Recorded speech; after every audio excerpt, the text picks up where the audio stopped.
Katie has a curfew tonight as well of 9:30, which I'm not going to jinx it, but we'll see where we are. Don't say anything.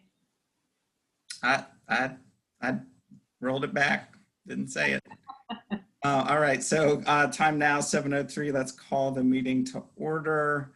Let me see if I learned anything from you all on how to do a proper share screen and only share one window.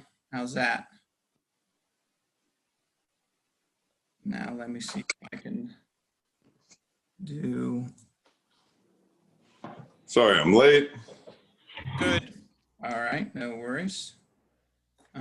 All right, Chip is now with us. So, and I know somebody asked me to present before, and the reason I hadn't done that in the past is because then I can't really preview and see what's coming up and all that. So hopefully this is, if you can rearrange your windows to make the slide the biggest part of your window, please do that. But most of what we're doing right now will be just administrative, and then we'll turn it over to the presenters for this evening. So welcome everybody. Welcome to December. And rolling downhill to 2021. All right, here is our agenda. We'll do opening items, public comment, the consent agenda. The PTCC report was in, I did see it hop in here at the last minute as a slide, so we'll go ahead and go over that. And then as I mentioned to you all earlier, we will only do strategic planning committee tonight and school reopening committee because again, we just have heavy content. And so we want to make this meeting manageable for the public and for board members. So we'll focus on those two things. The packet will be available to the public. So you still will be able to see all of the committee reports for anyone out there who's listening. And as per usual, I know all the board members read those ahead of time, as is our practice. We will have one item of new business, which is to just vote on a Chromebook purchase.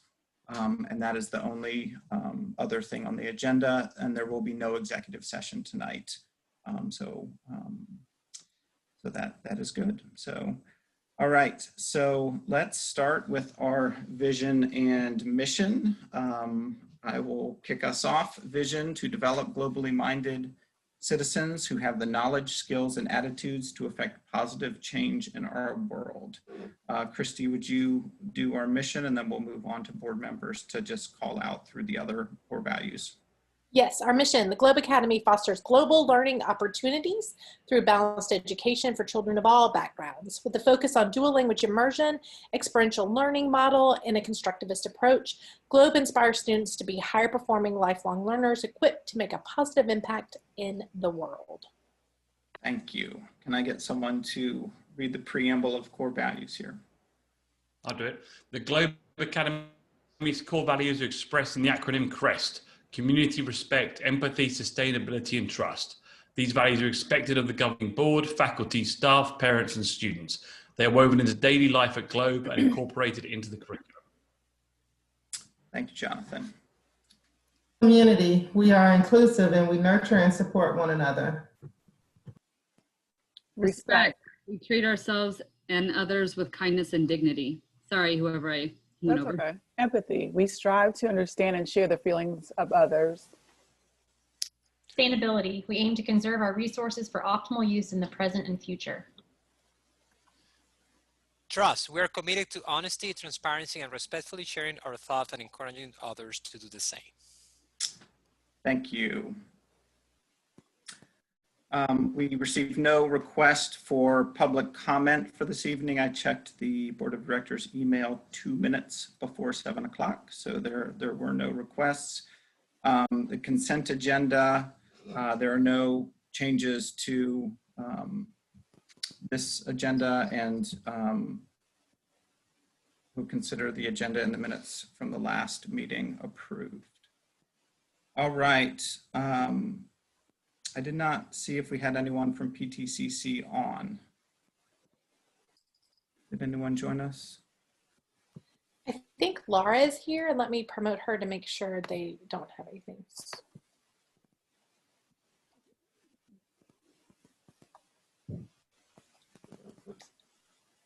Hi, guys. Can you hear me?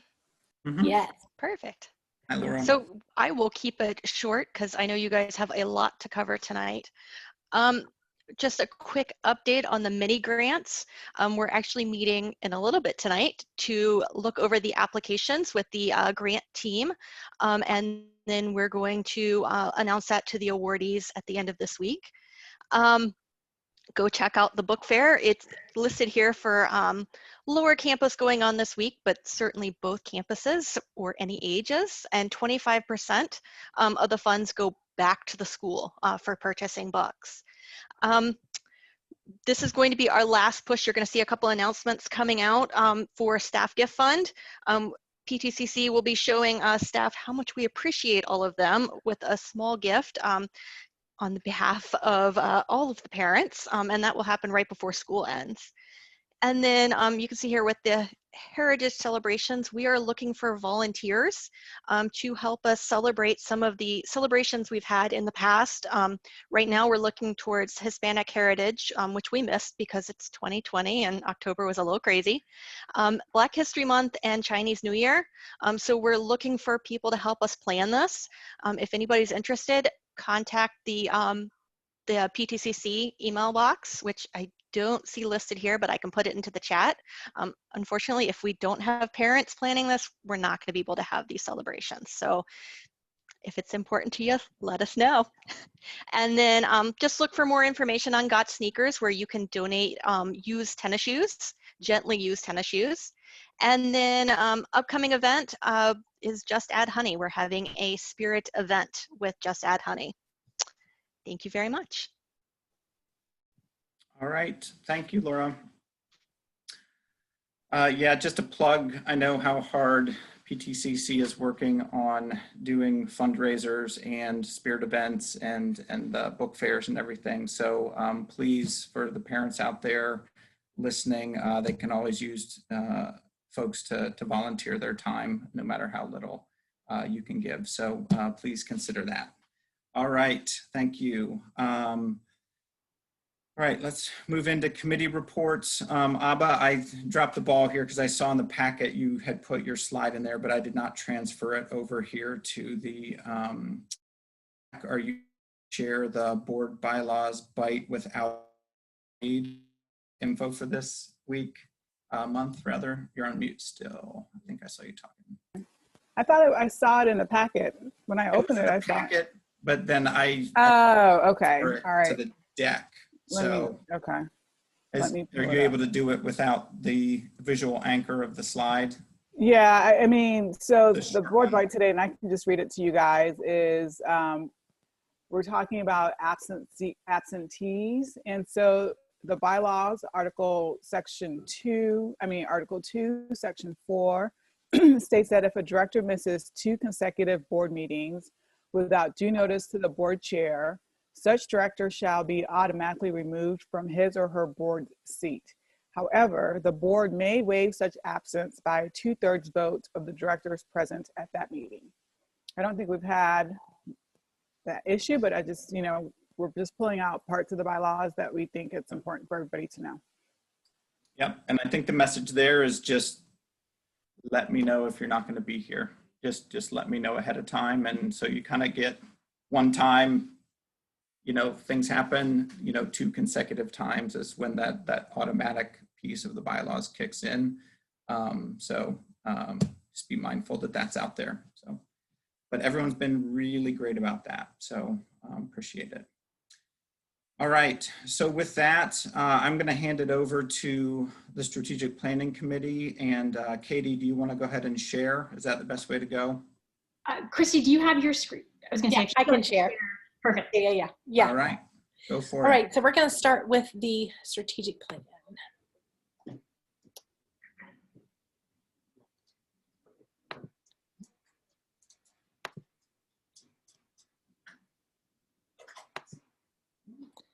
All right, hold on. It just went away.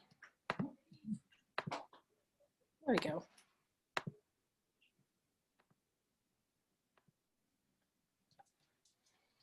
Can you see that?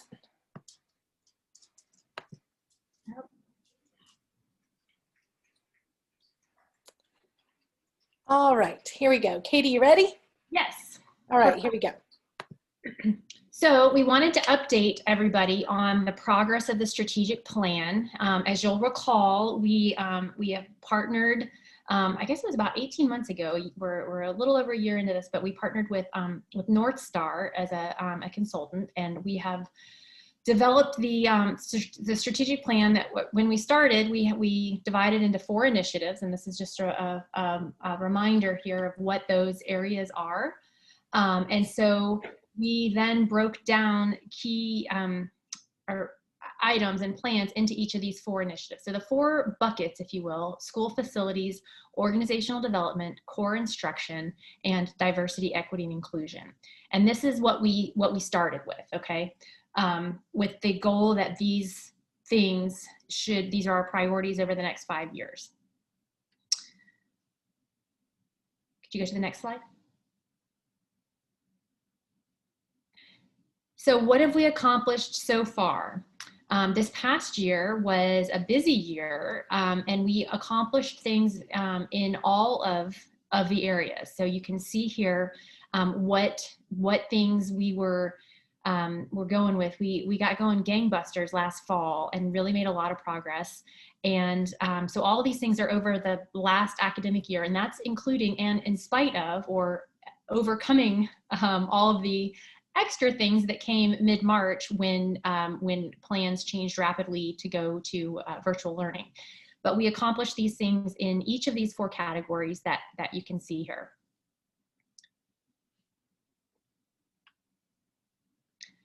So what we came into at the beginning of this academic year and what we updated everybody on was we had our strategies laid out for what we wanted to accomplish in each of the 5 years as we move forward with the strategic plan.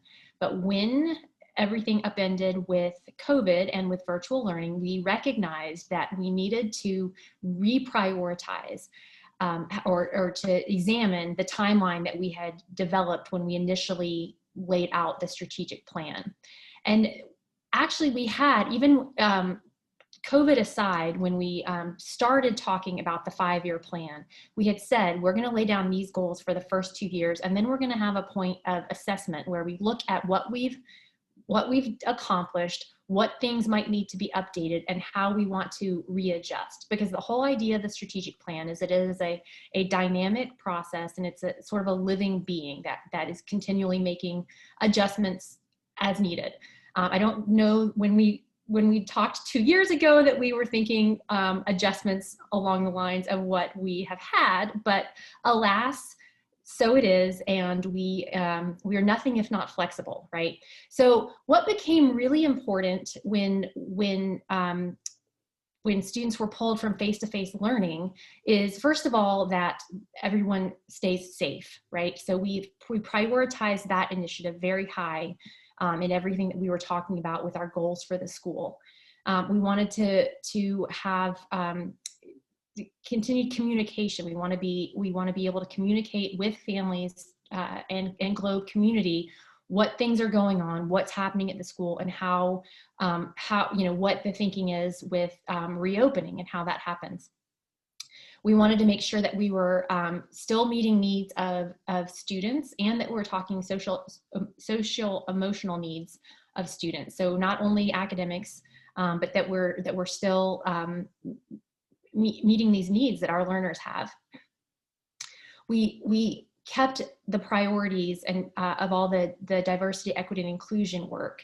That was something that was in our strategic plan from the beginning.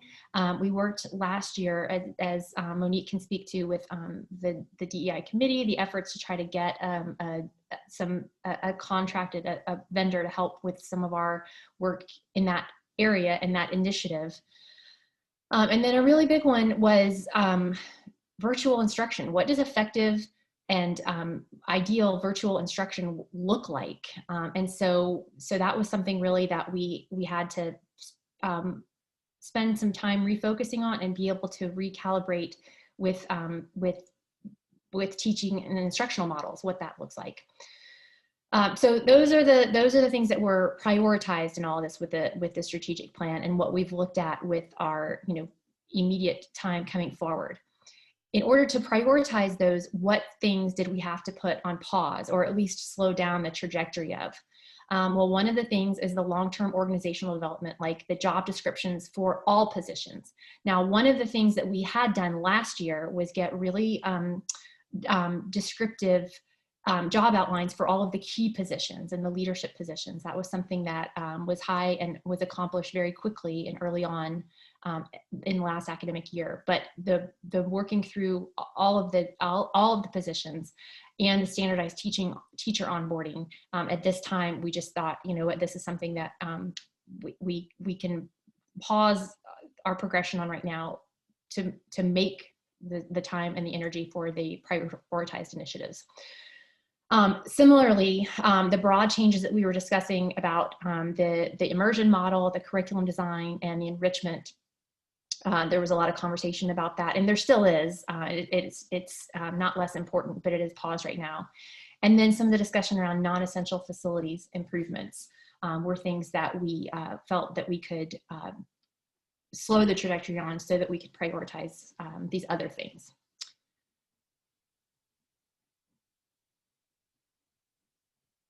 So this is how we started from year 3. So we're already, you know, we have accomplished already in year 1 and 2. We showed those things, and then these are the things that we realigned and how how we see these playing forward in the coming academic years. So I'll hand to Christy, who can talk specifically about some of the efforts that have gone on in the school. Awesome. Thank you so much, Katie. I really appreciate that. So you can see here, just like Katie said, we before this should look very familiar to you because the setup was the same as our last one, except it said year 0, year 1, year 2. And so now we're at year 3, year 4, year 5. And just to reiterate what Katie said at the beginning was that we always knew we were going to take the end of this year to kind of step back, look at where we maybe exceeded and where we fell short, so we could realign as we went through our 5 years. So you'll see here in year 3, semester 1, we still have the same 4 initiatives: organizational development, school facilities, core instruction, and diversity, equity, and inclusion. So we still have those 4 initiatives, and here's what we hope to gain as we move through, not just this year, but year 4 and year 5 is going through.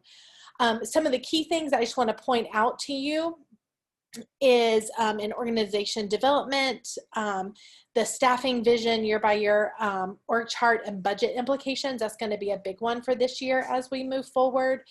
So that's one key one from organizational development.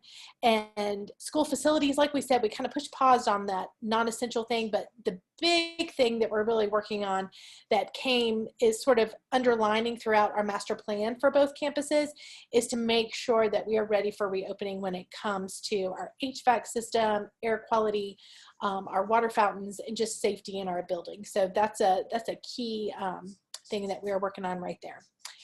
Oh no, I didn't know that would do that. Core instruction. The one thing that has been, we'll talk more about it in a minute, was moving from the vision of teaching of excellence that we did a lot of work on with the staff last year and calibrating that we'll talk about in a minute, but we kind of moved that to, okay, we're knee deep into virtual instruction.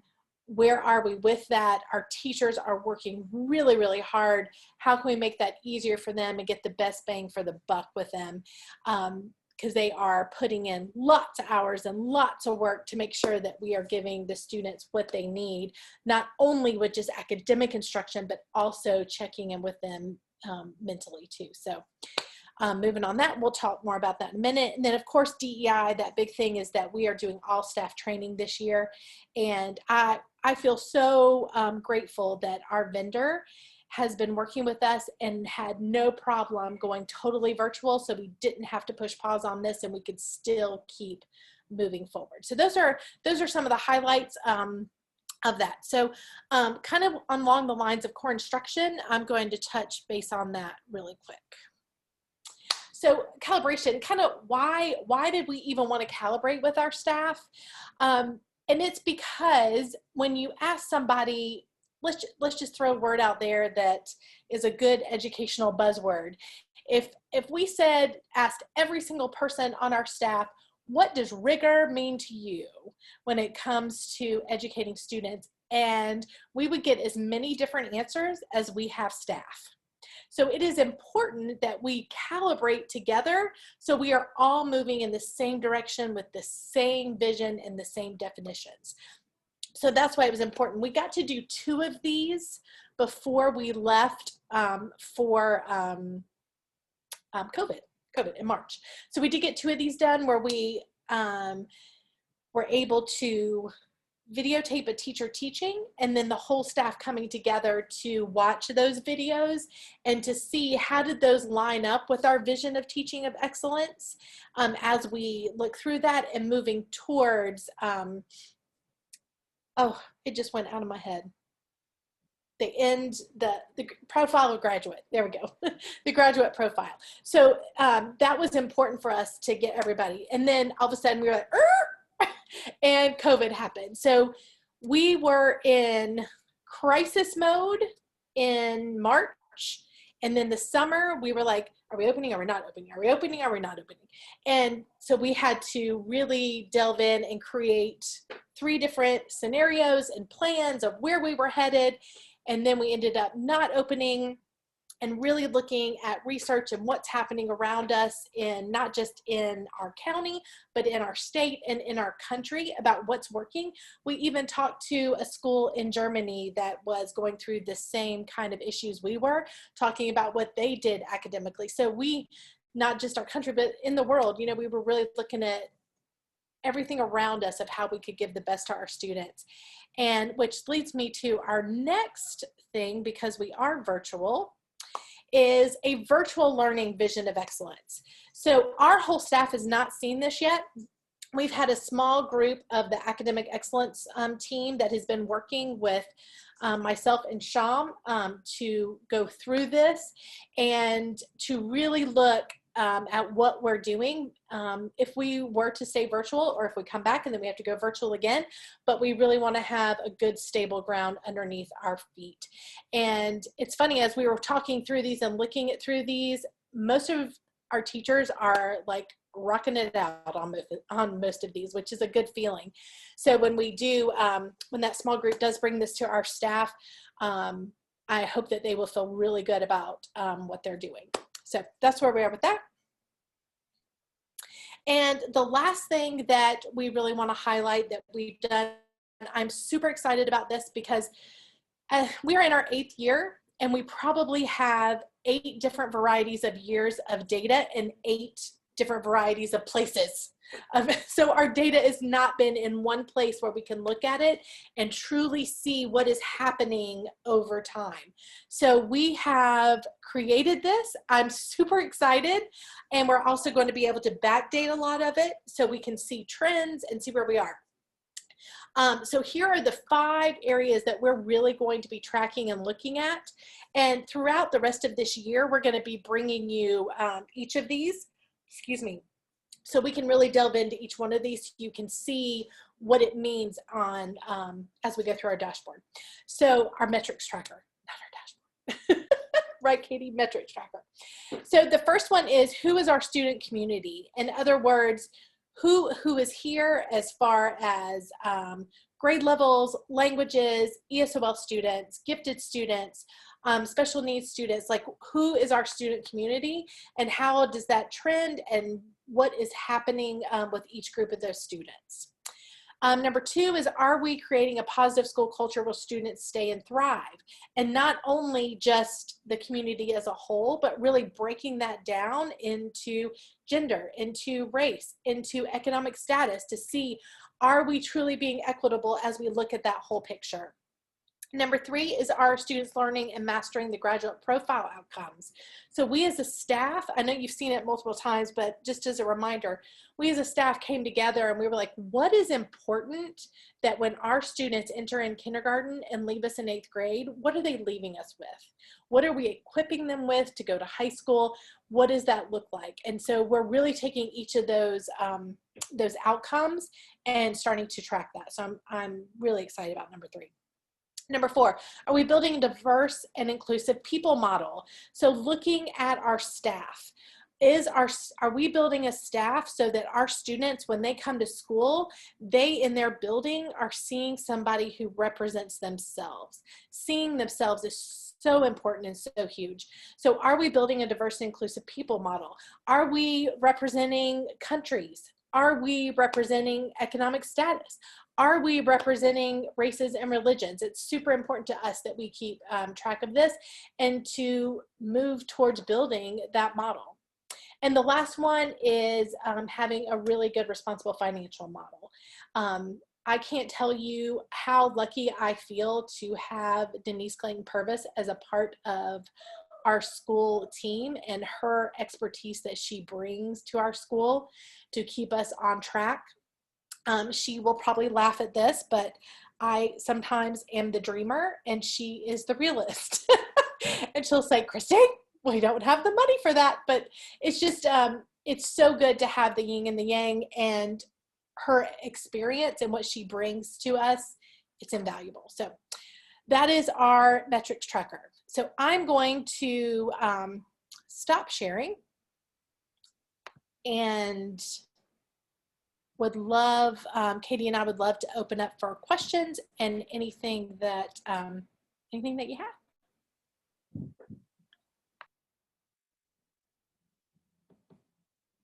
I have a question, Christy. So the metrics tracker, I'm excited to see it. When will we see it? When will we see details behind what we're tracking, how we're tracking it, and data populated? So Sham and I are meeting in January. We've already got the date on the books to finalize that. So I'm hoping that at least the first 2 of that metric we should have built out, so we can show you that at our February board meeting and have them all done by May. By May? Mm-hmm. How big is the team working on that? Right now, it is one person working on that, so we're going to build that team. Okay, all right. We'll talk about that.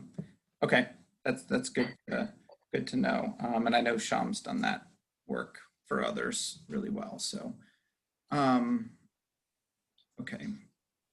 I have one other question that was back a couple of slides, and so I know we had to make some pivots due to COVID, and my recollection is that we also had to kind of streamline some of our work with North Star just due to the budget situation. So yeah, and I didn't hear you mention that, but I wanted to understand if my recollection is correct, because I know that it can feel like we're slowing down a little bit, and I think it's important to note the context behind that and how much of it is environmental, not of our own doing, or us not, it's different if you set really aggressive timeline and you don't meet it.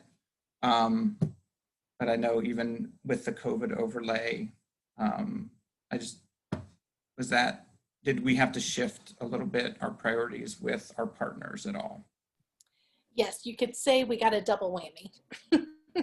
We got, information from the county in December and January about budget cuts coming, and then COVID hit. And so it really was a double whammy. So we did have to scale back quite a bit with North Star, but, we felt like it was very important that we keep on track with our DEI vendor. So we're able to keep that going.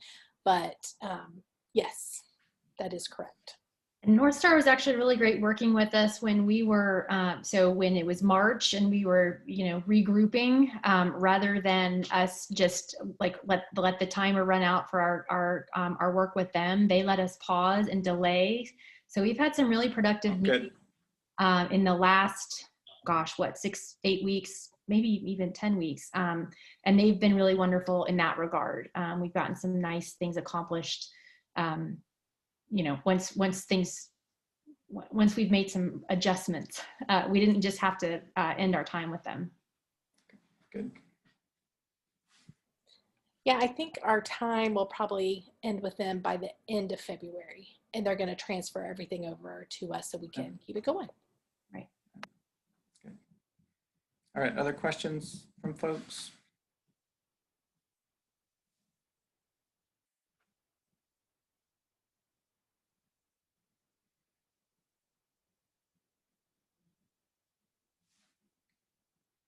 All right.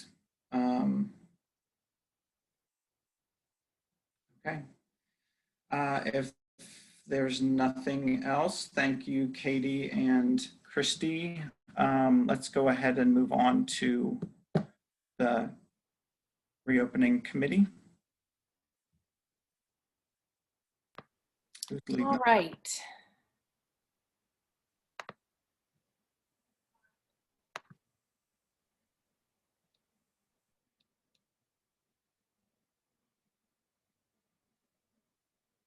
Where did the...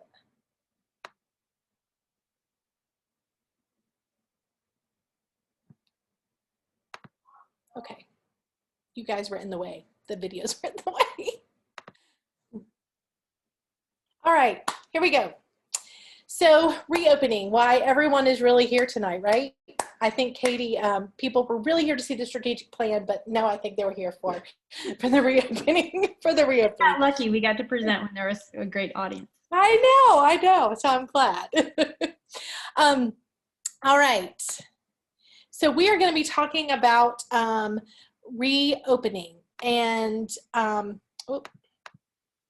as we get started, what I want to say is just thank you to staff and thank you to parents, because it has been a joint effort. This is not ideal. This is not what anybody signed up for, parents or staff. Nobody signed up to do this. But I say this over and over again.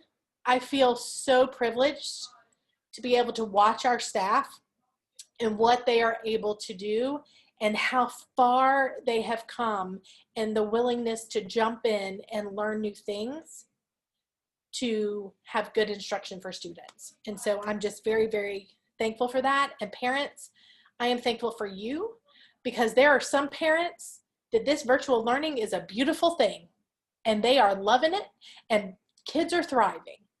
And then there are some parents where this has been a huge challenge.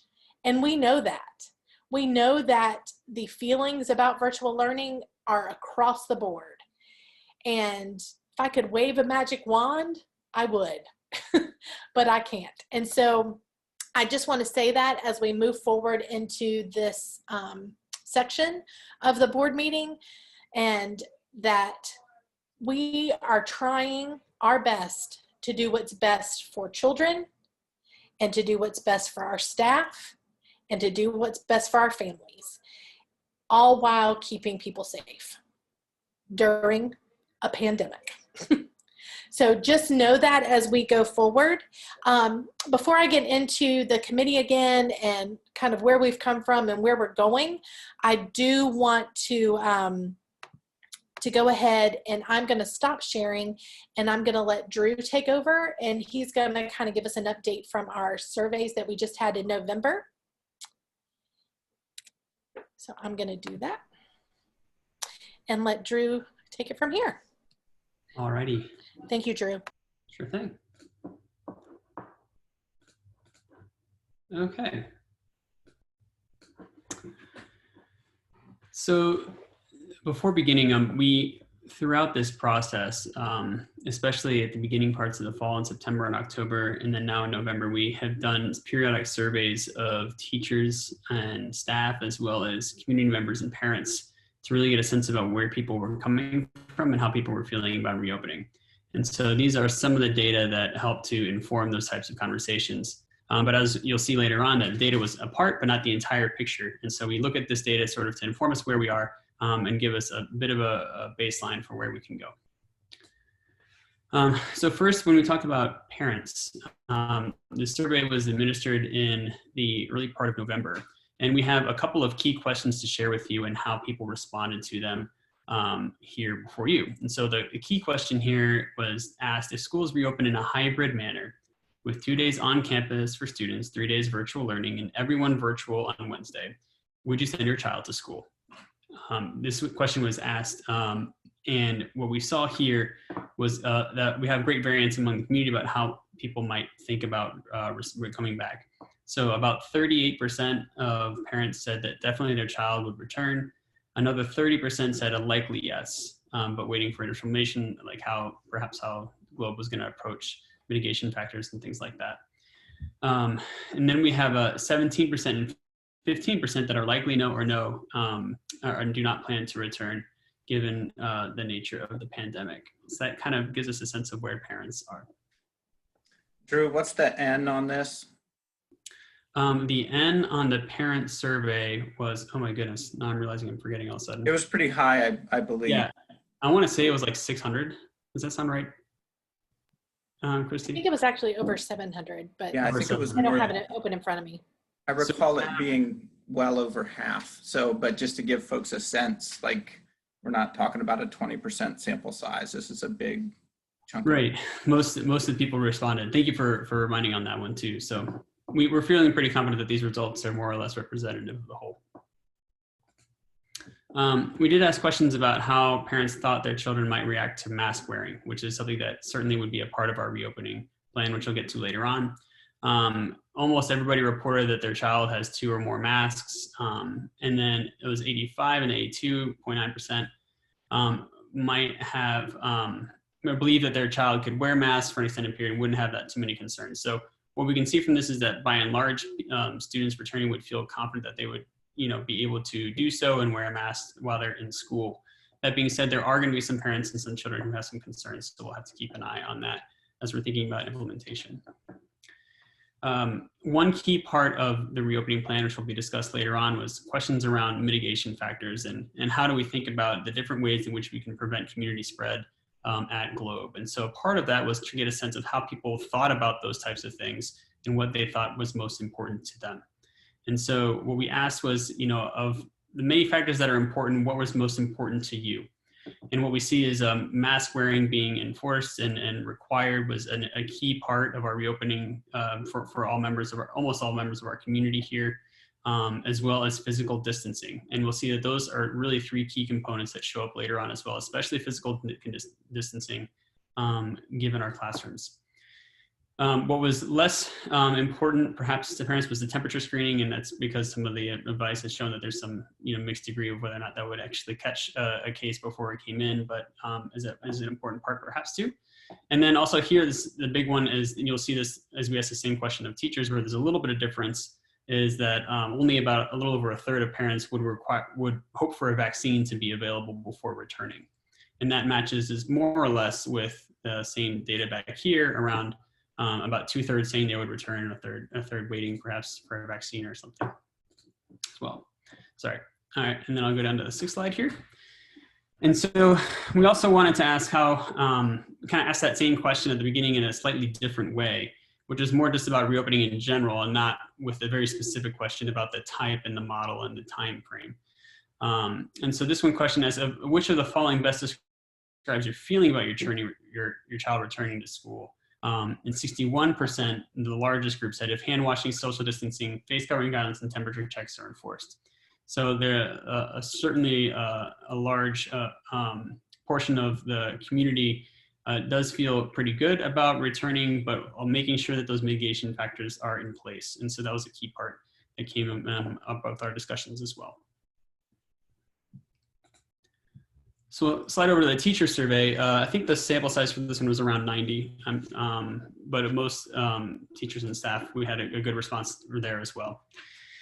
So asking similar questions of teachers to get a sense of how they were feeling. Assuming appropriate safety measures were in place, what was your preference for returning to school in January?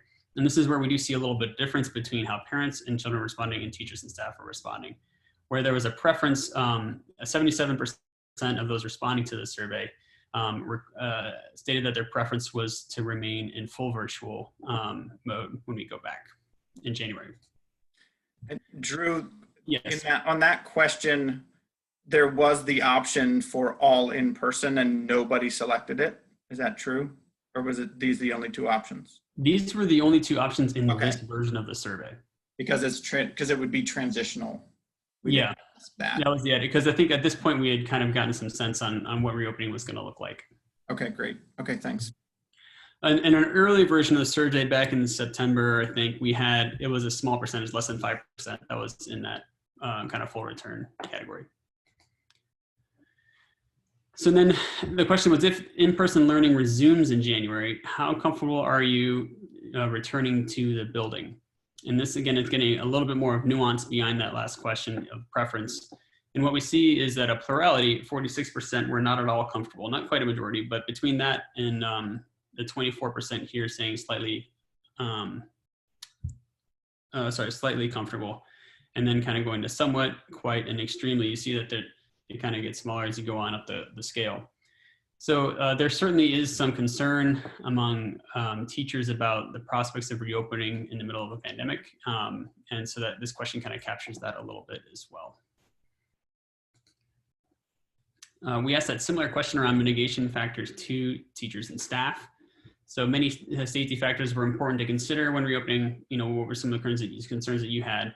Most of the data showed up almost mapped very similarly to parents, with mask wearing being even a little higher among the teachers and staff as a desired preference. But we had even up to 60% of teachers really hoping for a vaccine to be available at that time.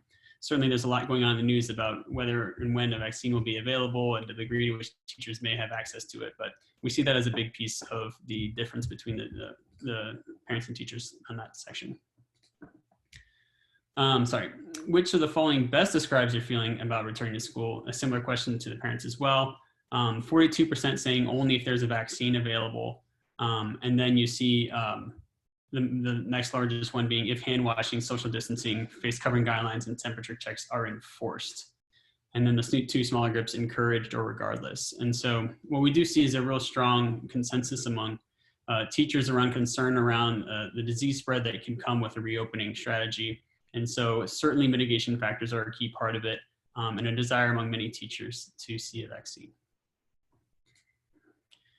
We also asked a number of questions. I don't have them all here for brevity, but we asked questions about how teachers and staff felt around their own personal health, around the health of somebody else in their household, how comfortable they would feel about having access to PPE, the cleaning protocols that they would have in their room. And they all tended to follow a similar pattern. So I'm kind of generalizing here a little bit, but it gives you a sense of kind of how teachers were feeling. Was that about 60% of teachers and staff were either quite concerned or very concerned about their own health, about the health of somebody else in their household, about whether or not they'd have access to the PPE they would need to feel comfortable in the classroom, whether or not they could realistically keep up with the cleaning protocols, so that they would be sufficient to keep things clean in the classroom. And then we saw about 30% somewhat or slightly concerned, and then 10% less not concerned. So we do see some that same sense of concern around the reopening as well here. And that is the final slide for the teacher and parent survey. But before I hop off of the screen share here, I want to open up if people have questions about the survey or other data that we can help share today.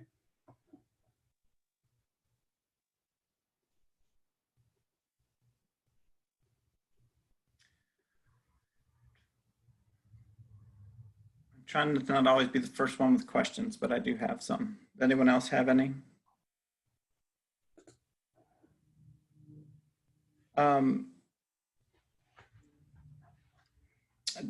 Drew, this might be for you, might be for Christy anecdotally, and Christy and I have talked about this a little bit in the past couple of weeks, but I mean, I think there's an issue of the health and safety piece, and then there's also this other factor of teacher workload and the switching cost of going from all distance, hybrid, all in person, a concern about going back and forth between them. And so I just from a like data collection perspective, I guess I'm curious if we've tried to get underneath of any of that. Are we viewing those as like two separate things, or is there a chance that if we're not surveying folks about their concern of capacity or switching costs of doing a different model, that maybe it shows up here in the data as a health concern when it might actually be more of a workload concern. Or so I don't know. It's just, I mean, I know that there's, you know, because there's arguments, there's a lot of folks saying, well, folks are back, folks are doing it, you know, and there isn't a lot of discussion out in, you know, in the media about the burden it is on teachers. It's mostly about parents really wanting kids back in school, which I'm one of them. So I just like, I'm just curious about that. Yeah, that's a good question. It's hard to tease out. A few things that we did do, like I tried to break things down on, you know, preference for reopening for both parents and teachers by different subgroups, different grade levels, campus, and things like that. And nothing really showed up. It wasn't like, you know, middle school was feeling one way and lower school was feeling another. They were pretty consistent across the board. And it tended to be the case that those who were responding in ways that were around the concerns around health had the same ones around preferences for virtual learning. And so it wasn't like there was a huge delta in between those two things. I think that when I was talking in the instructional subgroup committee and then the main committee for the reopening among staff, my sense anecdotally, and Christy, you can mention this as well, is that the concerns are kind of both and that I think that there certainly is a concerted desire among teachers and staff to try to, when we do open, to try and stay open and keep things consistent. We are thinking about things like timing it around logical breakpoints so that we don't have huge interruptions in learning. That was part of the justification for not coming back in November, which, you know, here we are. So, but I think that, so those things were in play, but I don't think that there was like a cohort of people who were concerned about reopening really solely for the work purposes. I think it was largely health driven. Okay. Can I also add a piece to that? And I think Ryan, you touched on this a little bit. So I've sat also on the instructional subcommittee and in the main, you know, the Phil group on the reopening committee. And as the one slide showed with the things that were really important, and both families and teachers agree that physical distancing is really important. When we were talking about the classrooms and what you have to, you know, where you can put bodies and desks or tables in the classroom, you know, trying to figure out how many students could fit in a classroom, it was like you can't get to full face-to-face in that way. I think that probably speaks to a little bit of what you're saying. So then when you're talking with teachers and with administrators about what that looks like, then you're really contrasting hybrid with distance. And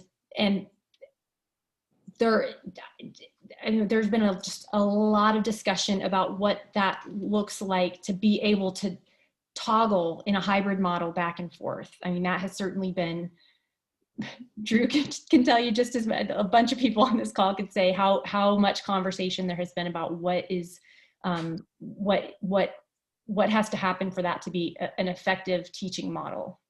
Mm-hmm. Sorry, go. I would just say that, you know, there's definitely a concern about on the instructional side as well as on the health side, but it's been impossible, I think, in these conversations to really disaggregate the two. So I have what I think is probably a stupid question, but how much of our plan is dependent on what the DeKalb County does? So in just a minute, we're going to get to our plan, Chip, but but we have. I was just providing a segue to whatever. Yeah, thank you, Chip. Yeah. But we have the autonomy to do what we feel like is best for our staff and students. Okay. Either way, whether they go back and we don't, or we go back and they don't, or we do something different than what they do. Okay. Awesome. I just wanted to make sure that I didn't miss that part of it. No, we're getting there. Next. Okay. Any other data questions for Drew? One thing I'll add just to the end of this is that we did do surveys in September and October, and the general breakdown among parents and teachers around comfortability with opening have stayed actually surprisingly constant since September. So we have not seen, even though there was definitely a rise in cases in DeKalb County from September to October to November, we did not see much change among teachers and parents in their preferences. If we took the survey again in January, it could be different, but I just wanted to put that out there. That is interesting to note. Drew, thank you so much. There is All a right. question in the chat box too. Yeah, we're going to go over our plan. All right, here we go.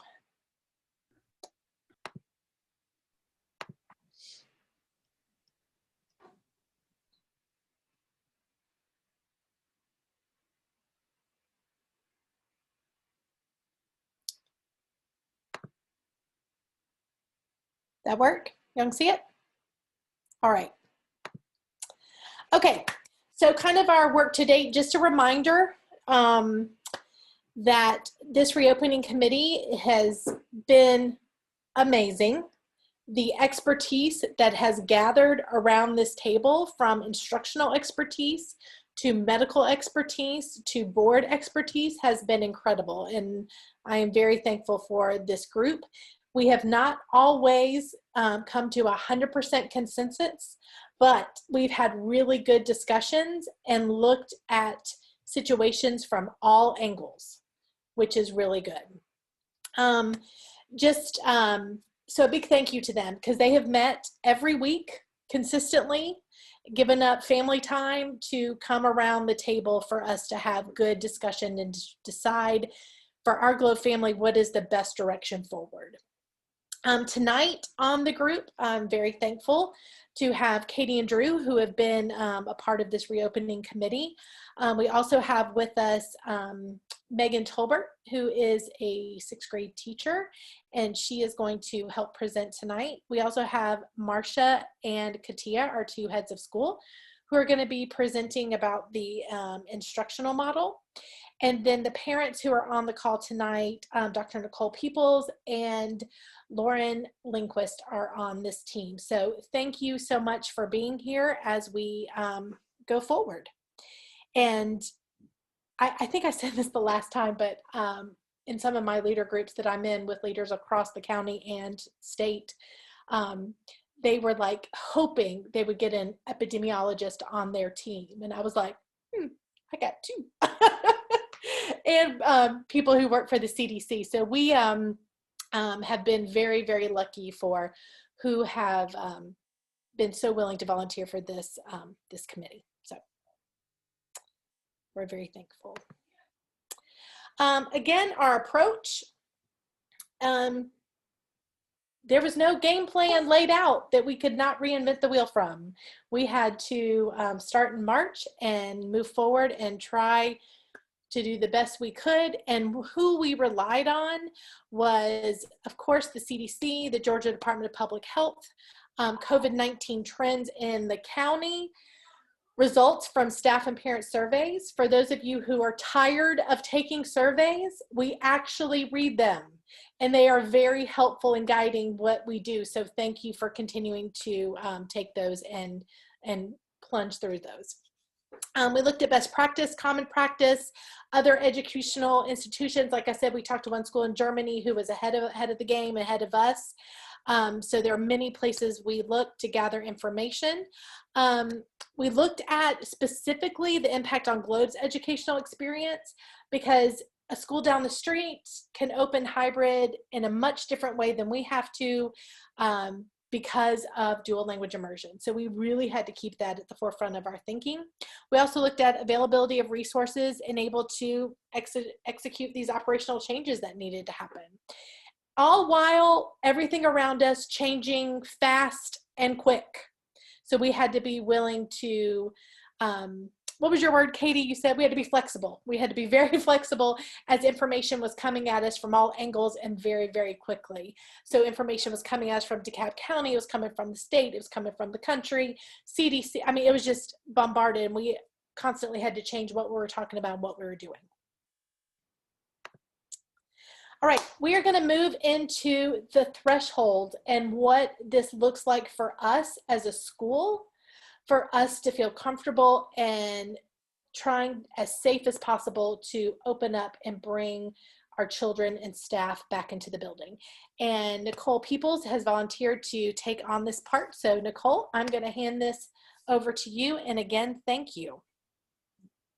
Okay, you guys. So, so a couple of things I want to talk about before I go over these specific indicators. So I think we do, as a committee, feel comfortable knowing that we can safely open in the middle of a pandemic if the appropriate mitigation factors are in place. And that was really what sort of drove these recommendations as far as threshold. So we have talked about, and we'll talk further about in the coming slides, about some of these mitigation factors, but the threshold that we have developed is based off of the idea that we would have a really concise and broad mitigation approach.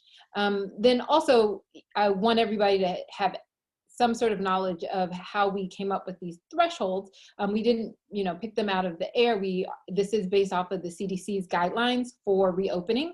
And so we didn't just take one of the indicators.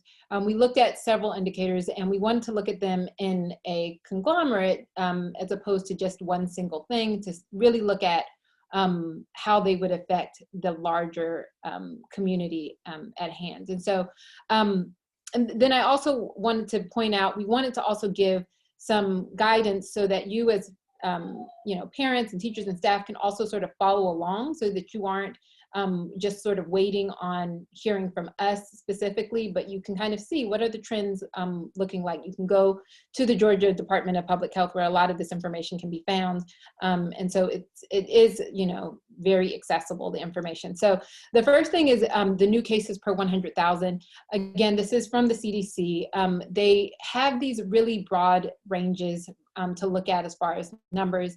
We put our number a little bit higher than what we initially saw from DeKalb County, which was 100,000, 100 per 100,000. We went to 175, less than 175 per 100,000. Again, this is on the higher side, but what we really are trying to accomplish here is creating an environment in the school that would allow us to even come back to school safely with the appropriate mitigation factors. But we also wanted to keep in mind that we didn't want to leave the bar so low that it would prohibit us from coming back to school. And again, even if numbers are high, we do feel like with the mitigation factors that we have put in place, that this could be a very safe return. We're also looking at PCR positivity rates. Again, over a 14-day period, we're looking at trends here, not just one day, one number, but looking at the percentage of positivity also gives us an idea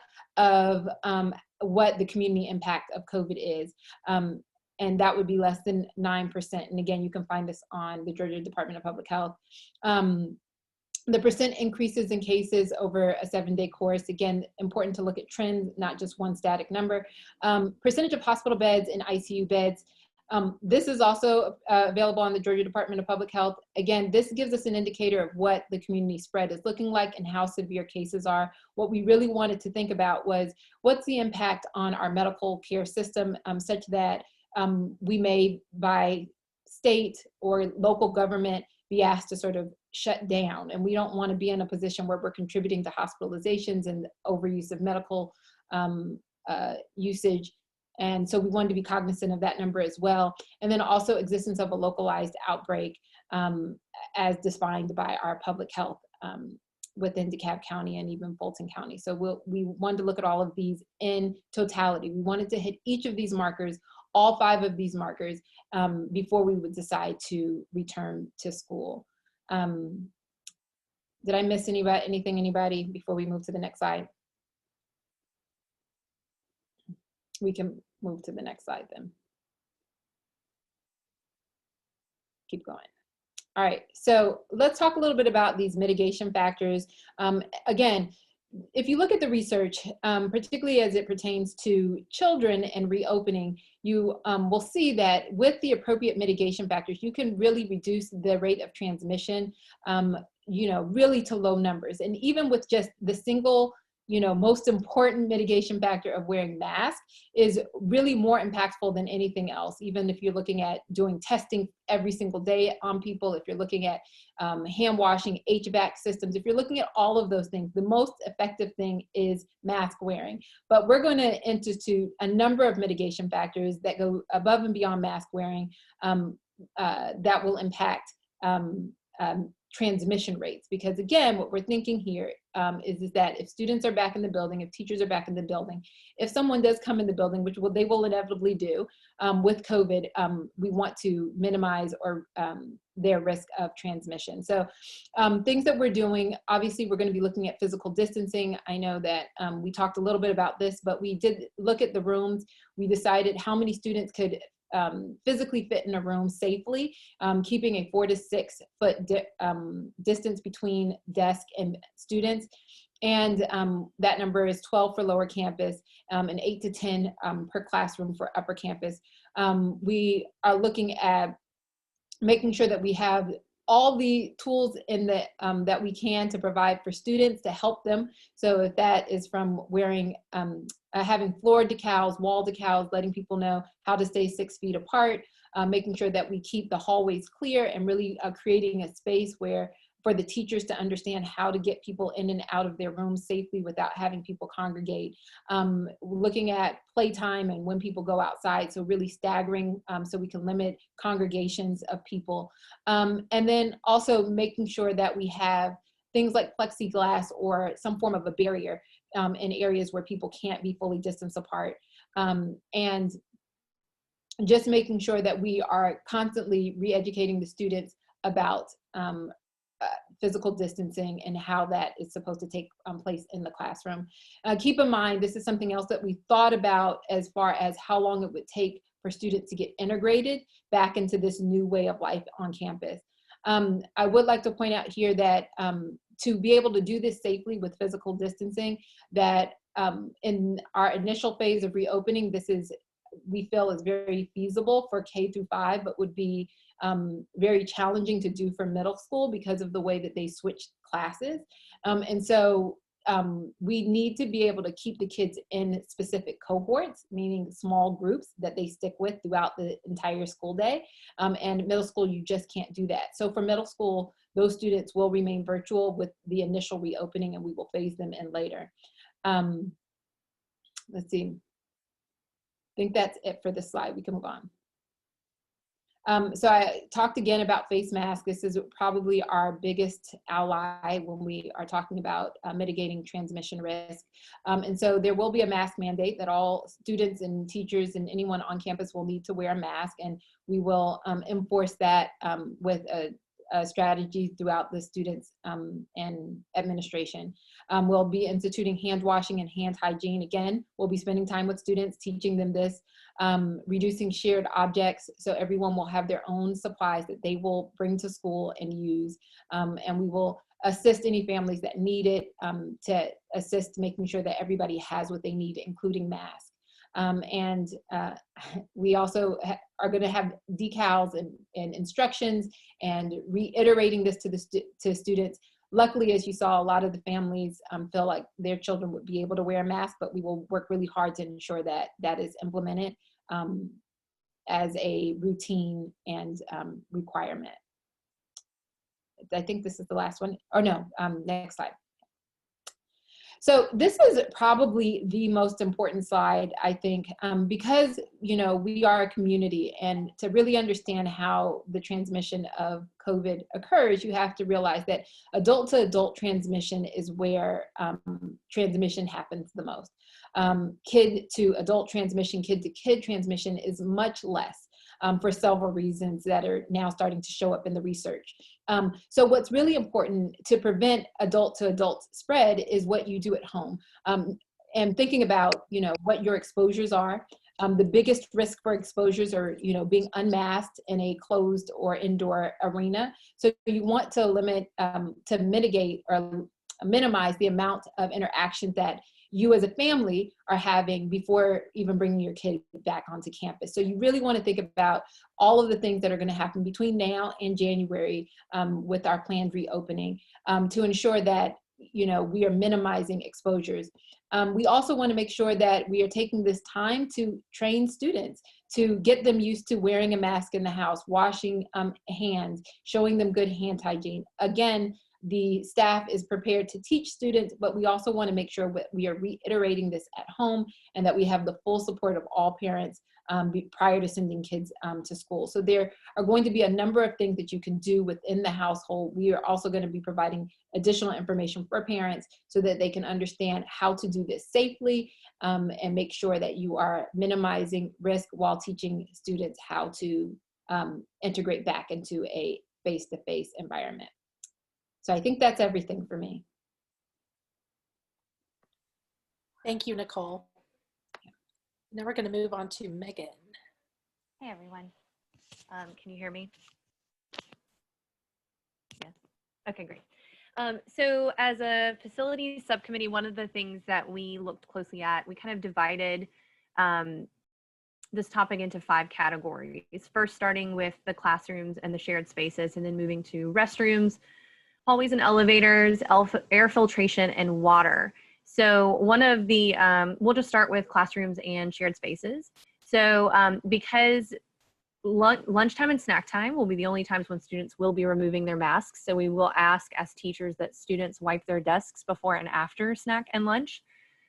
Frequently touched surfaces like desks, door handles, things of that nature will be cleaned and disinfected between groups.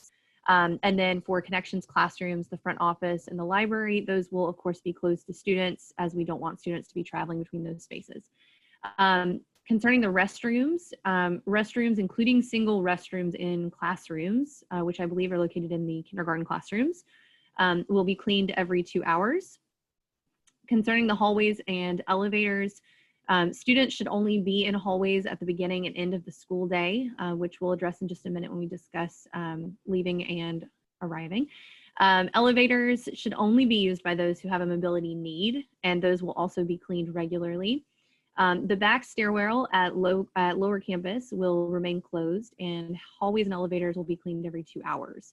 So overall, we're just trying really hard to create a scheduled cleaning system to make sure that anytime a new group of students is moving in and out of space, or anytime masks come down for any reason, that we are intentional about cleaning those spaces. We also looked at air filtration. Routine maintenance is currently being conducted on the HVAC system with a schedule for cleaning all of the coils. We have upgraded to MERV 13 air filters, and we are currently underway with testing the speed of the airflow in both buildings. Windows will remain closed. This was a conversation that we had multiple times as a facility subcommittee because there has been some discussion about the ability to use airflow to prohibit the spread of the virus. But at this point, because we will be updating our HVAC systems, we will not be opening windows and will in fact be encouraging all windows or requiring all windows and classroom doors to be left to be closed at all times to allow the HVAC system to run properly. And also concerning water, we're going to ask that all students bring their own water bottle, and we will be turning off the actual water fountain, leaving the bottle filling station accessible and on, but otherwise students will not be drinking directly from the fountain. And just so everyone knows, we did speak as a committee. We actually spent a very long meeting just discussing what supplies we would need to purchase ahead of time. What cleaning supplies actually met the requirements of the CDC, which classrooms would need these supplies, and how we would distribute them. So that has been a great concern.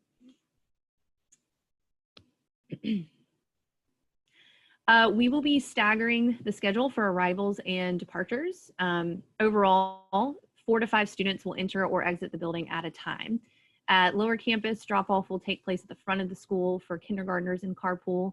Pickup will take place in front of the school. Otherwise, pickup will be at the flagpole. For upper campus, drop-off and pickup will operate as usual. You'll line up in the parking lot, and students will enter and exit 4 to 5 at a time through the gym doors. Staff members will be required to monitor arrivals and dismissals. We do know as a small, especially at upper campus, because our students tend to find the dismissal and the arrival a wonderful opportunity to congregate, we will be discouraging that to keep the hallways from getting overcrowded with too many people, so that we can encourage social distancing. Concerning extracurriculars and extended care, we know that extracurricular activities are incredibly important to our students' development, emotionally, physically, but at this time we are going to continue to suspend those until further notice. We do look forward to restoring those as soon as we possibly can, though. It's important to us too. And in terms of the EC for extended care, I believe that if you need more information on extended care, you could reach out, look on the ECP section of Globe's website. But I believe, Chrissy, you might have to confirm this, but I believe it's currently going to be suspended when we return, or is that? The during the day, but Okay. we will have, when students are there during the day, that opportunity to stay for extended care. Perfect. Thank you. All right. Thank you, Megan. I think I have one more. Is this one mine too? Okay. For food services, the cafeteria will be closed, but students will have their lunches. If students order or purchase a lunch, they will receive their lunch at their classroom. So students will be eating in classrooms. The lunches will be delivered and individually wrapped for students so that it is safe. Free and reduced lunch is still an option. If you need, there'll be more information, of course, once this is released to parents and guardians about how to apply for that if there is a need. On days when students are on campus, their lunches will be delivered through that program. And on the second day of in-person learning each week, they will additionally receive meals to bring home for the days that they are learning virtually. Students who enroll in an all virtual option will be notified about when they can pick up their lunches. Great, Megan, thank you. All right, we're going to move on to health and safety protocols, and Lauren is going to take it from here. All right, thanks, Christy. So we're going to have daily health screenings as children are being dropped off for school. So temperature checks, checking for any COVID-related symptoms. There's a long list, as we all know. So checking through to make sure that kids aren't experiencing any of those as they're getting dropped off. As kids are coming out of their vehicles, they should be wearing a face mask. And if they don't have one, a face mask will be provided.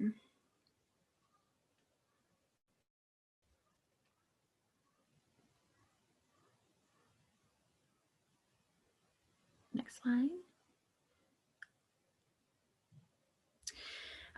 So a little bit about, what happens if a child becomes sick at school, and then we'll talk about potential exposures in a little bit. So if a child comes down with COVID-like symptoms at school, we'll ask that they notify a staff member immediately, and then that child will be taken into a place where they can be isolated until they can be picked up. So a parent or guardian will be contacted and they'll be kept there until pickup. The student will be monitored on very unlikely event, but certainly need to pay attention to this. If there's a life-threatening emergency, the nurse will call 911 for immediate care and assistance. And then parents will be given information about what a child should do, staying home and having quarantine for 14 days until symptoms have subsided.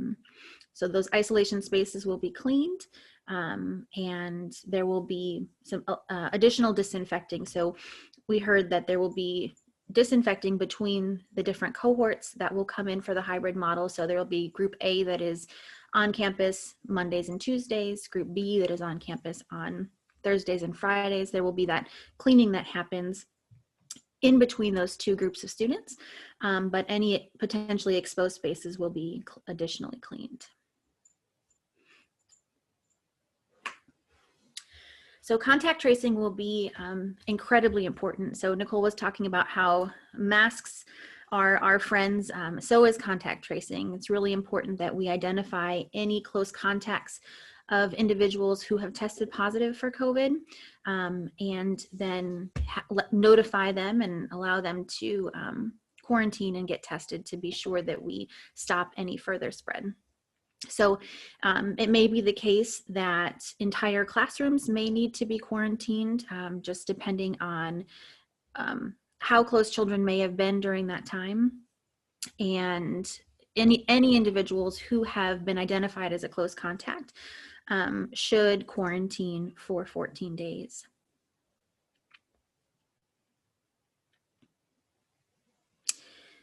If someone has a known COVID exposure, it is really, really, really important to let the school know. We can't do this if we don't have really great partners all around. It is so important that we are all open and honest with each other, and the more communication, the better. And this also goes for if a sibling or a parent or someone else in the home has had a positive COVID test. It's really, really important that we are really transparent about this so that we can keep everyone safe and healthy. So if someone has been exposed, they should quarantine at home for 14 days and should not be coming to school, doing extracurricular activities, or being out and about. It's really, really important to stay home. Checking for symptoms and monitoring symptoms is really important. Of course, we don't want anyone to have symptoms that progress into something that becomes dangerous or life-threatening. So monitoring those symptoms is important. Testing is really an important part of this process. And we know that there's some variability in the validity or the quality of some of these tests. So, you may choose to forego a test and just stay home for an entire 14 days. But if testing is available to you, certainly is important to get it. So let me see, what do we have here?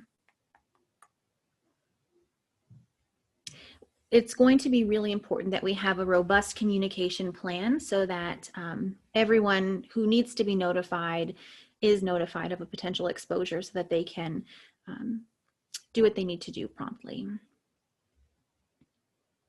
Next slide. So that was for individuals who have a known COVID exposure, but now we're moving on to thinking about those suspected or confirmed COVID cases. So if someone is diagnosed with COVID or is suspected to have COVID, they've been exposed and have either not had a test but have symptoms, should do all the things that we just talked about, quarantining for 2 weeks.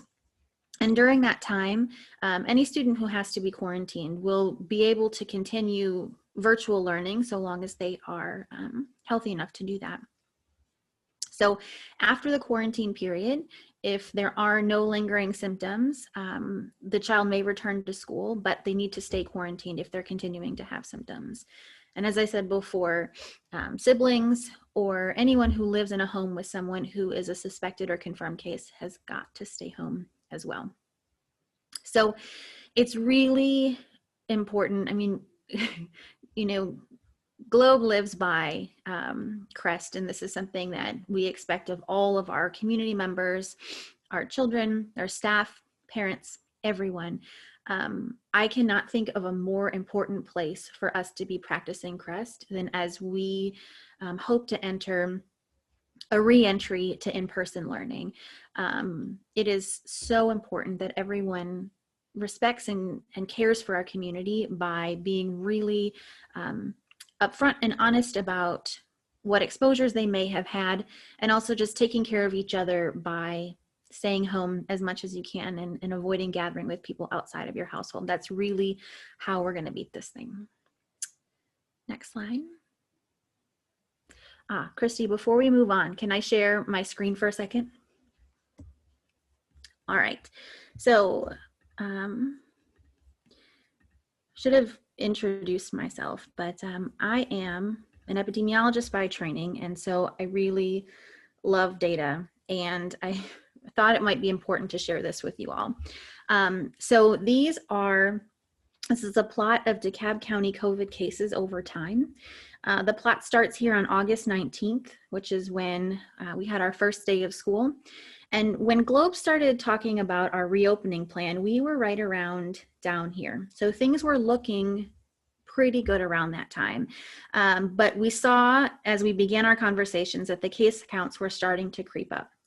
And it was around this time where we were making the decision about whether to consider re-entering into the buildings before January or not.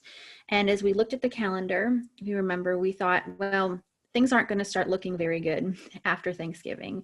And there's not a lot of time left. We don't really want to disrupt routines. And so we made the decision to stay virtual until January and sort of reassess at that time. And as we can see, that was probably a really smart thing to do. Things have been climbing up and up and up. And as you see, there was a little bit a dip here right around Thanksgiving. It's just reporting wasn't really happening around the holiday. But we're seeing the cases climb up and up again. And so I wanted to share this with you so that you all could see where we are today. I just pulled these data as we got started here for today's counts. This is where we are today. And, we anticipate that we are still going to continue to see some growth in these cases here. This red dotted line is one of the thresholds that Nicole shared with you. This is the 175 cases per 100,000. So we've got a lot of work to do in order to be able to hit that mark. And so I also want to share this with you to help you think about activities that might be coming up over the next couple of weeks. I know the holidays are going to look different than any of us would want them to, but we can all do our part to hopefully squash this and get our kids back in school. Thank you, Lauren, for that. I really appreciate that, because it is so true that it really is going to take all of us to make sure that we can come back safely.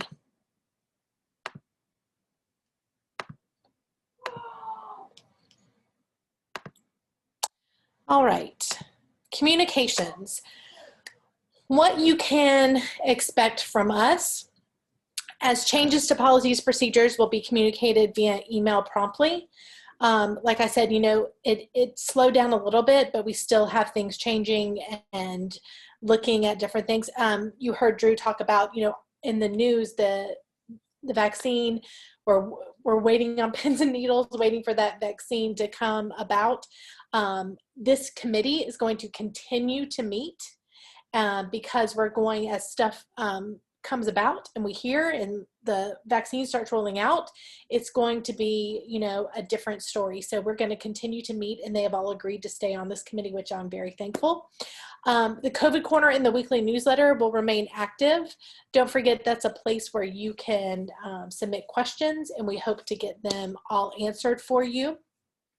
And updates will also be posted regularly on our website.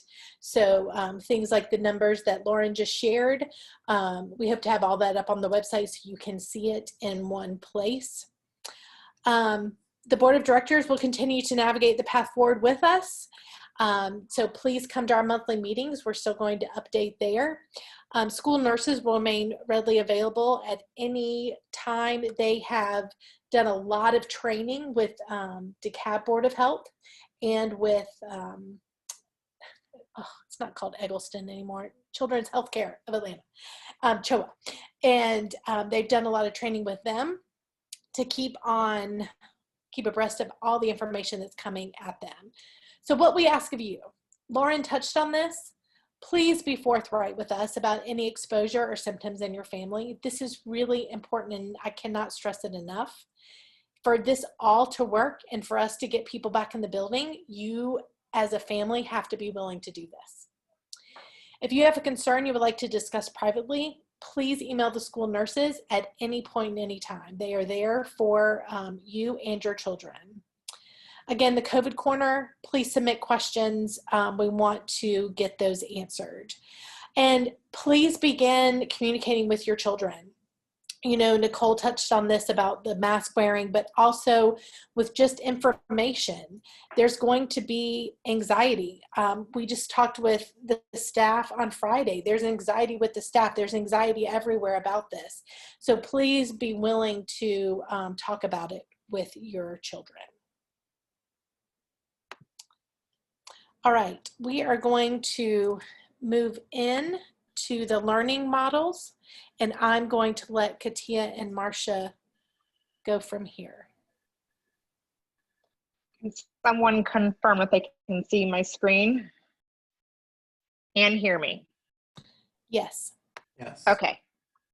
Good evening, everyone. Again, I'm Katia Blunt, the Lower Campus head of school, and I'm going to start with the kindergarten through 5th grade learning models, and then Marcia will come behind me to talk about the learning models for middle school.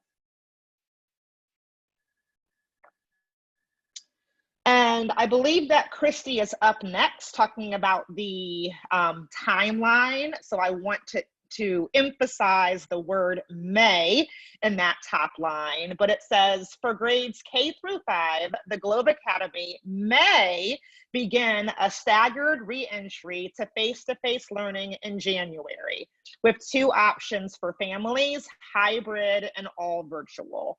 And that word may really does speak to the timeline that we are thinking it's going to happen in January, but it might not. And again, she will talk more about that in a few minutes. I'll first kind of give you a high-level overview of the hybrid model. And in the hybrid model, students will be assigned to one of 2 groups. And if your child is assigned to the first group, they will be in the school building Monday and Tuesday, and then learning virtually or asynchronously online Wednesday through Friday. And then if they're in the other group, that group will be virtually or asynchronously Monday through Wednesday, and they will be face-to-face in the school building Thursday and Friday. This arrangement will allow for the implementation of thorough disinfecting plans on Wednesdays and on the weekends. But your other option, again, is to remain all virtual.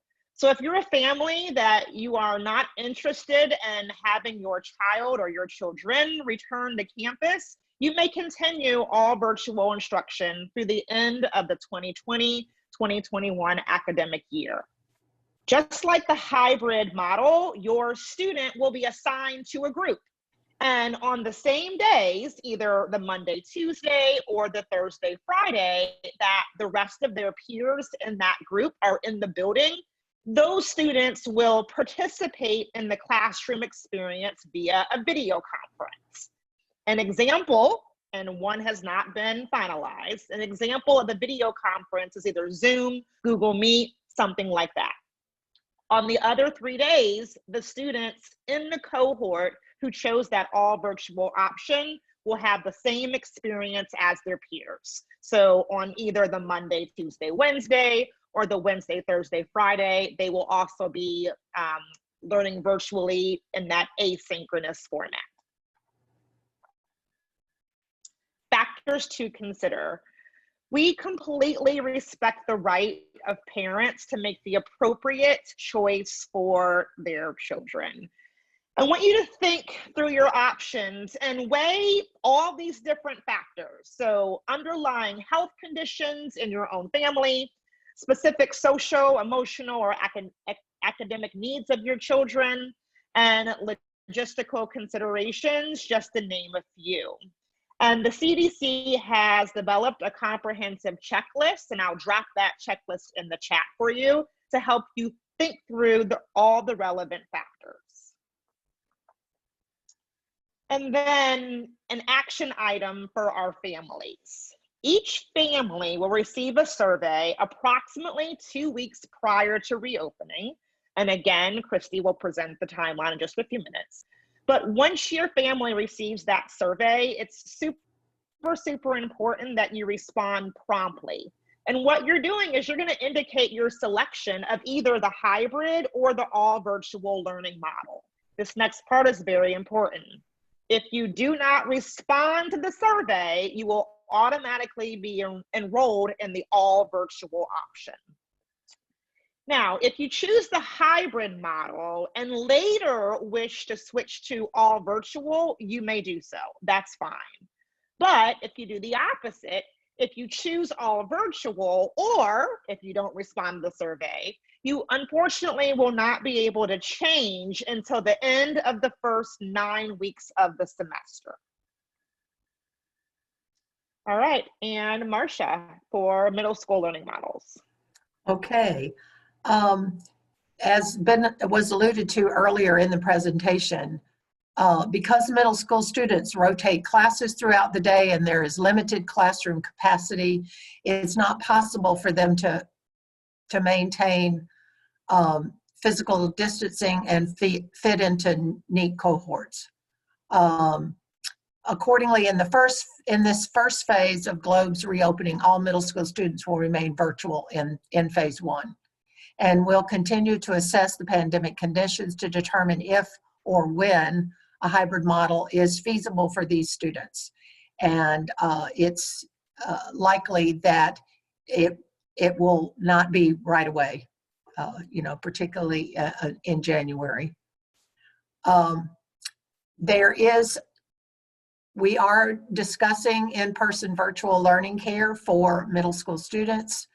You'll soon receive a survey to gauge your interest in participating.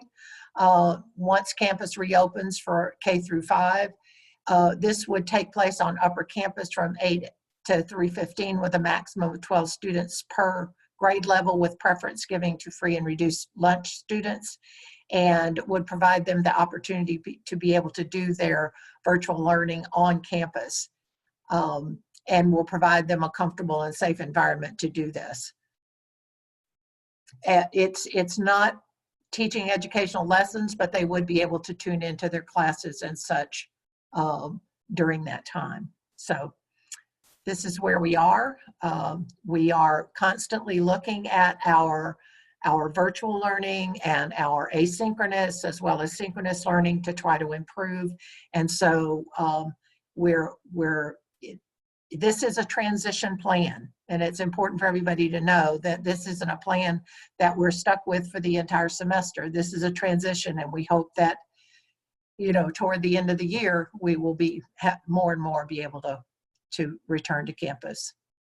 But a lot of it depends on our community in general, with the wider community and the GLOBE community, and what they're willing to do to mitigate this.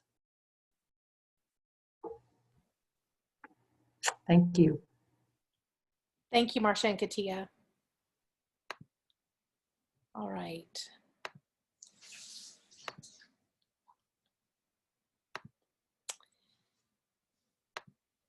So now looking at the timeline. We had said back in November we were really shooting for a January reopening. Looking at our numbers realistically, we're not sure if that's going to happen. But one thing I would like to tell you that staff and parents will know before we leave on the 18th whether this is a go or not for January. You will know. We will not leave you guessing over the break as to whether staff has to come back or if students are getting ready to come back for in-person learning. So that will all be said before we leave. But like I said, the numbers are not hopeful, but they are what they are. So with our timing, how this will work to work our plan, the good news is we have the plan. Now when we are a go, all we have to do is work our plan. So K through 5, days 1 and 2, teachers report to school. All staff reports to school. And there will not be any live instruction these 2 days, because these 2 days will be complete with even grades 6 through 8.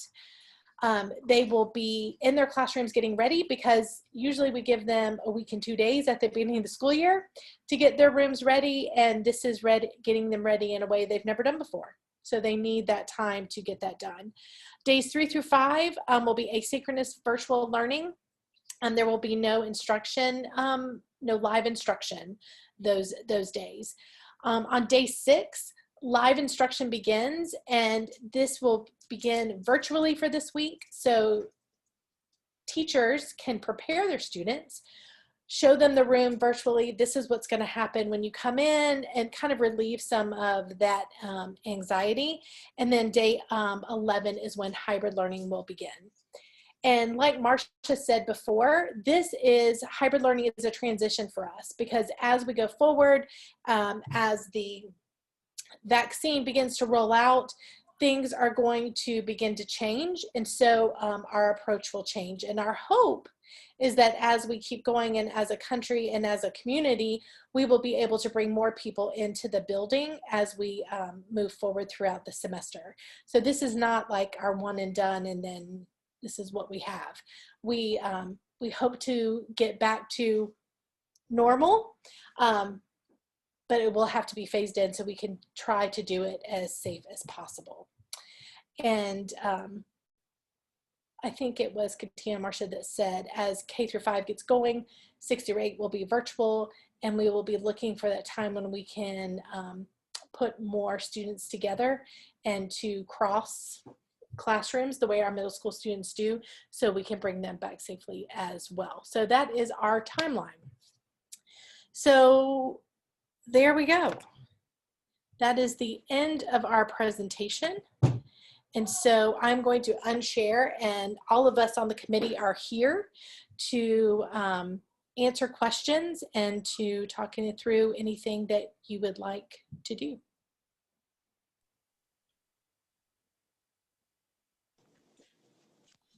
I know it was a lot of information thrown at you. I have a question. Yes. So on when it dips below, nothing happens for any of this if the cases stay above 175 per 100,000, right? So below, it's just a 1 day below that triggers this, or we start having the conversation when it jumps below, or we see a trend coming and then, I mean, is it just 1 day below that? And if it goes back to 220 the next day, or it has to keep staying below that for this model to keep working? We're looking for a 14-day average, Chip, but remember, that's not the only thing that we're looking at. I'm going to pull that screen back up.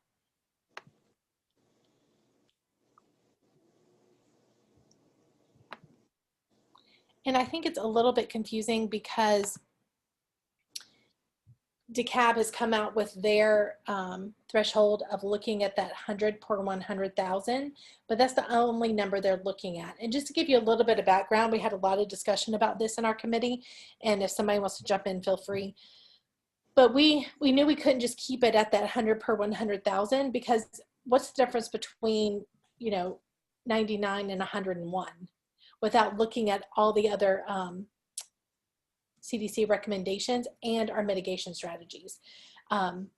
So once we hit that 14-day average of 175 or lower, we're going to look at those other 4. So then hopefully we can begin that plan to reentry.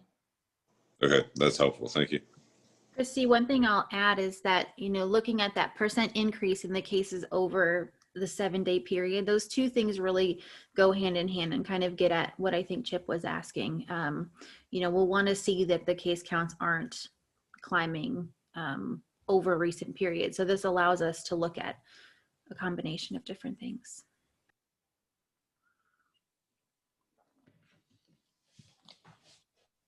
And that's looking at these different, the mitigation and also these other factors allowed us to feel comfortable with going above that 100 per 100,000 number. Because really looking at all these things is really us being a responsible community. Thank you. I think the team has done a great job. I mean, I have a young daughter at a pre-kindergarten, pre-K, and they're doing a lot of this and it's working. And I think that well done to the team for putting that together. It sounds like a good reopening. Not much we can do about the data except watch it. One thing that did actually happen was there was a call-in. Think of it as like a Crime Stopper line or a neighborhood watch line. And there was one group of parents, or 2 parents obviously, that had sent their child in even though they had realized they'd tested positive. Maybe they were ashamed, maybe they were shy, maybe there's some stigma against it. And it was actually another parent that called them in and to the principal and said, hey, you need to check on this family. And they ended up actually getting expelled. But I wonder if there's something, I mean, where do we feel about the kind of that ability to really stand up and say, hey, I've got it. That's already proven to be a problem, but everything you've done here looks fantastic if everyone plays by the rules. So Any thoughts on that? We did have a lot of discussion within our groups about this, is that we are really relying on everyone doing what you're supposed to do. That's what it comes down to it.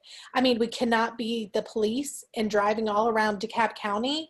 I can't be in my car with my list of addresses of all the students trying to make sure they're doing what they're supposed to do. You know, I just can't. But I'm hoping that with us as a community, when you came to Globe, you came to be part of our community, and that we will work together to do what's best.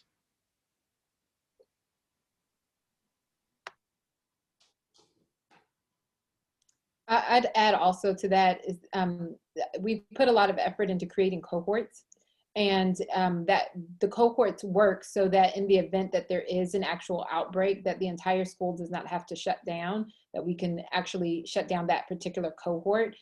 And so this idea that, you know, maybe if you send your kid, or if you call in and say that your kid is sick with COVID, that somehow you're going to impact everybody. We've really tried to make it so that it's not, you know, this widespread impact on the entire Globe community, but just on that cohort, which is why it's really important to sort of also respect the cohort and to try to limit interactions with your child with other people in other cohorts. So things like carpooling with kids who aren't in your cohort, having play dates with kids who aren't in your cohort, all of those things could jeopardize that cohort. So let's just say, for example, you're carpooling with somebody in another cohort, that one cohort has to shut down, then that means two cohorts have to shut down. So, I mean, really, you know, being responsible at home and making those decisions is going to be really important. Yeah, like I said, I think you've done a great job, and it does echo very much what my youngest daughter's school is doing, and it's worked really well. The cohorts, where there has been a situation of shut that cohort down, it's been really well controlled, and it looks like, you know, you guys have got the same thing going. So I think that if you look at that report and this report, I think there's a good chance for it to succeed.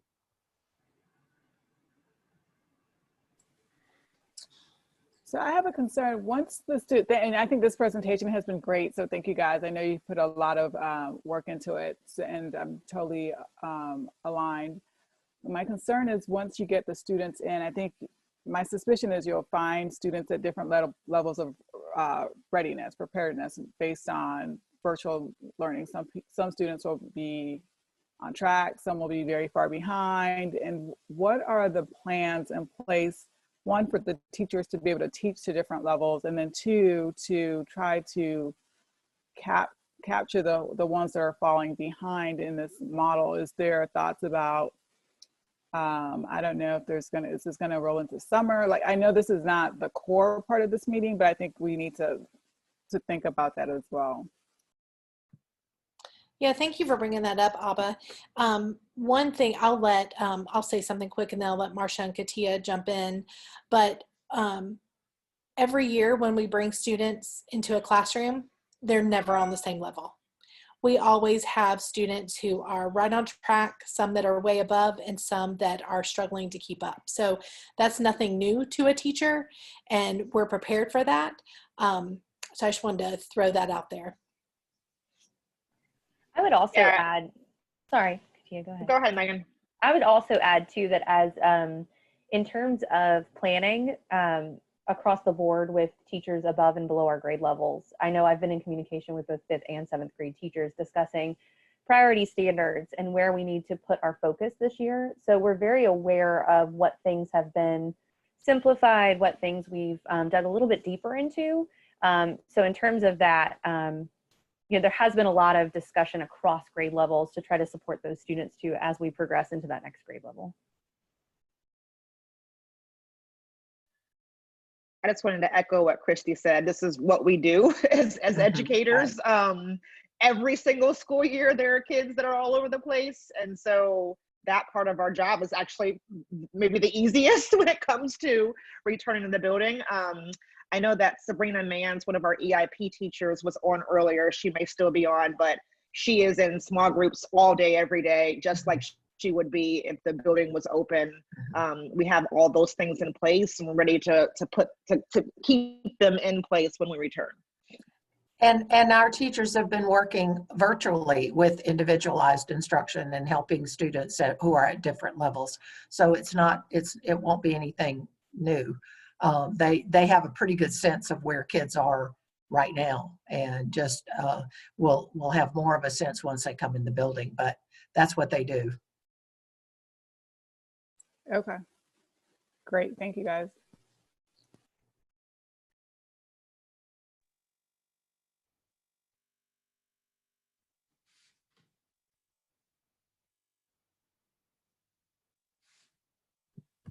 Okay, so to kind of like wrap, oh, go ahead. Sorry, I did just want to say that I've noted consistently throughout the presentations the places where it said that confidential requests can be made for different materials that were needed. And so I really just appreciate you guys making sure that that was there. You know, that's my soapbox. I'm always on it. And just really appreciate that that's there, and y'all continue to highlight accessibility for things that may seem as small as water bottles and masks and, you know, lunch and aftercare and all that stuff, but continue to highlight that for parents that may be having financial difficulties during this time. So good job on that, y'all. And I think one of the things that I've noticed when I've read a lot of articles, and I'm on different groups talking at different, and people talk about the inequity and the ability to get computers and all those kinds of things. And we've been very, very deliberate about that to make sure that all of our kids have what they need at home, and as much as we can to help them be successful. And we know that everybody's home situation is different. We know that every parent situation is different, and we've tried to work with that. And I think have done a pretty good job with that in terms of making sure that everybody has what they need.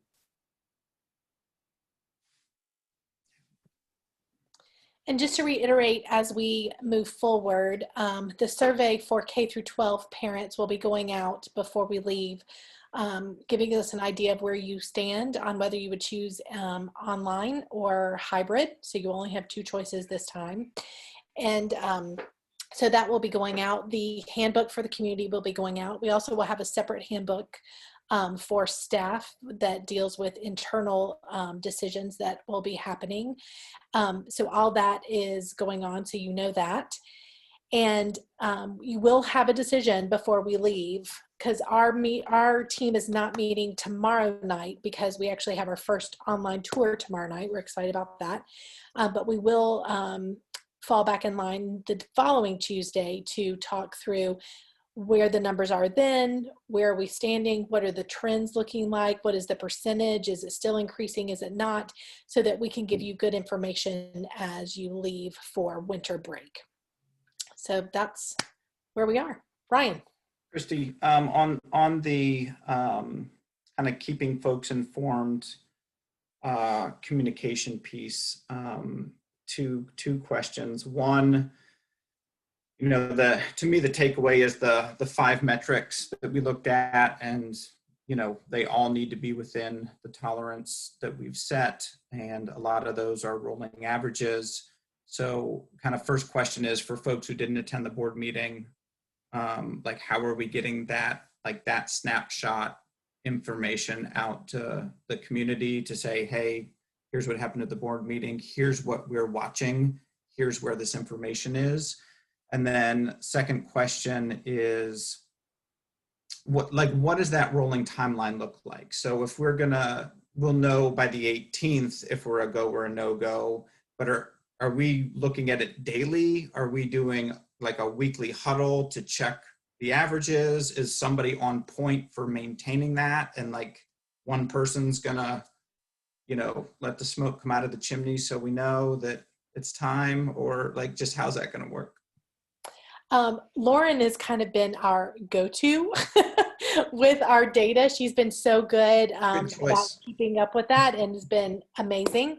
And so, yes, she is looking at that data daily, but we as a group are doing that weekly huddle to see where we are, because we're looking at for that 14-day average.